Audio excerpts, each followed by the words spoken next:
We're going to come on to the coronation a little bit later on because it'd be interesting to get your thoughts. Dickie Arbiter's going to join us as well, former royal photographer, royal advisor, excuse me, to Queen Elizabeth II. Let's start with that headline, though, that was in The Guardian there about President Biden, Aisha. It's interesting, isn't it? Because I think that the sense that an American president coming over to the UK, going over to Northern Ireland and then visiting his heritage in the Republic would generate a lot of interest. It feels like he's having to defend his position quite significantly. Questions about him being anti-British. I mean, I think this is slightly stoked up by people who want to say that he's anti-British.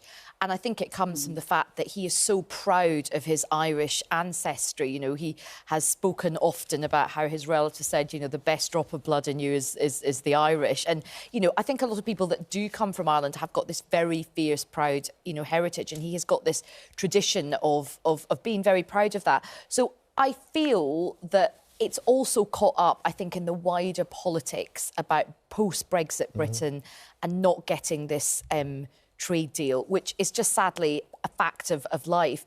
But what was interesting is that his spokespeople were like to great lengths say he's not anti-British, and at some point he did tell this kind of slightly convoluted story about how actually his father's side of the family were actually British, and so I feel like this is a slightly manufactured slur. Well, Arlene Foster, who is the former leader of the DUP, was the one I think she'd said, didn't she? That's right. She is also now one of those, what do we call them, the sorts of politician presenters.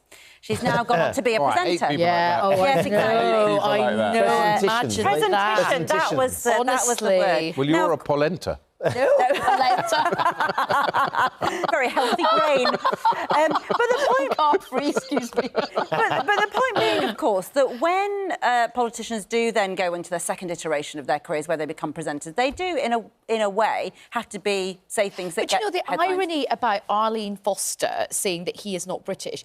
I think a lot of people would look at her being a really big advocate for Brexit, which has done so much harm to Britain, and gone, actually, you're probably more anti-British in terms of the damage you have, like, wreaked on this economy. Ed, is this trip more about President Biden being over in Northern Ireland and the Republic and seeing his family, or is it actually about him getting votes back home in the States? Because, remember, you were looking at the number of Americans that claim that they have... 1 in 10, apparently. I think it's more than that. 1 in 4 have some sort of heritage. And and it says here nearly 12% identify themselves actually as Irish American. I think there's a bit of everything, but I think Biden's quite genuine. I think he just loves being Irish. He's been very vocal about Ireland all his political career, and I literally think, I kind of have been imagining it, you know, in the White House. You've got to go over to Belfast for the Good Friday Agreement. He'd probably say, can we slip in a few days to go and see the old ancestral home? He's probably having the time of his life. And some of the places he's going to, for example,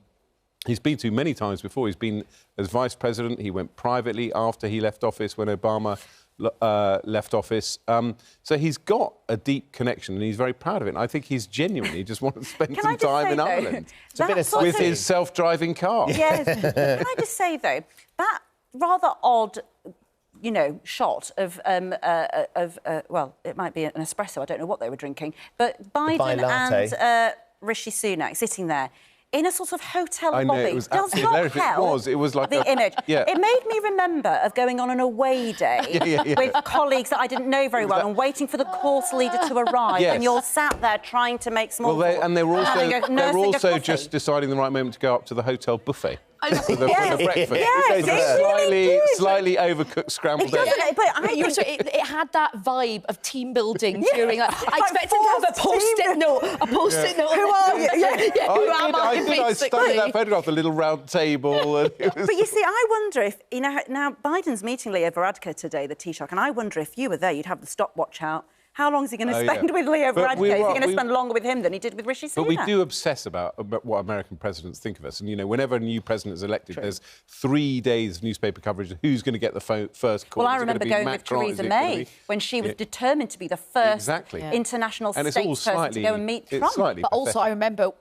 you know, when Gordon Brown had a terrible incident where he was desperately trying to meet Barack Obama, I think, at UN, and they ended up having sort of brush by in a sort of loo or something like that, or a kitchenette or something like that. We were led to believe that the British government were expecting that, though, Ed, to be a more important meeting than it actually seemed to be. I don't know. I think Sunak gave quite a good defence of it, saying, you know, I'm going to see him next week at this conference, and I saw him here, and I've seen him there. He's my and, bestie. We hang out all the time. It looks like they're They're our besties. biggest trading partner after the EU. We've got incredibly strong military cooperation. I mean, I don't think people should worry about the optics of whether the US president spends 3 minutes and 47 seconds with the Prime Minister or 3 minutes and 43 seconds. But the big question, the elephant in the room, is this trade deal. And it does not look like any advancement has been Well, he said it could...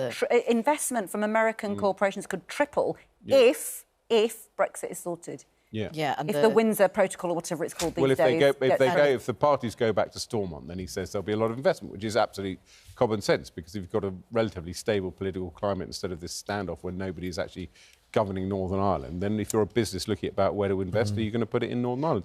And as our Brexit-loving politicians keep reminding us, Northern Ireland has the best of both worlds, because it's still technically, partly, practically in the European Union.